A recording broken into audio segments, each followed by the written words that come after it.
Let's dive deeper into the action across with our markets reporters. Abigail, what were you watching at the close? Well, you know, Caroline, we have these big gains for U.S. stocks, a big rebound rally from the recent selling pressure, but not so much for the emerging markets. At the close, the MXEF, or the Emerging Market Index, closed down fractionally. It could settle slightly different, but in any case, over the last 10 days, right now, down 10 days in a row. That's the longest losing streak since 2015, the worst losing streak since the fourth quarter of last year. And this index was down into the Fed last week ahead of the volatility. So a leading tell on the uncertainty and the macro concerns around the trade war and everything else that we have going on, including the Fed. That's important to keep in mind, because if we take a look at this year-to-date chart, in white we have the S&P 500, in yellow we have the Emerging Market Index. And we see that earlier this year, as both were rebounding from that big sell-off last year, trading mainly in lockstep. And then around April, we see that the emerging market started to turn down ahead of that pullback that we saw for the S&P 500 back in May. Liquidity concerns, trade war concerns, especially those liquidity concerns for China.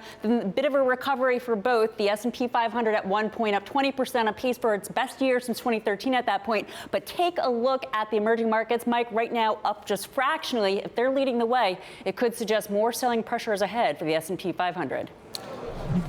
Well, thanks, Abigail. Well, the market recouped more than a third of yesterday's losses today, so it's a good time to focus on the stocks most susceptible to a trade war. My colleague Cameron Kreis actually created an index. He calls it the Trade War Index. It's 25 stocks that are at least $5 billion in market cap and derive at least 15% of their revenue from mainland China. As you can see, this index has really been beaten down. It's fell more than 11% from its high in late July through yesterday.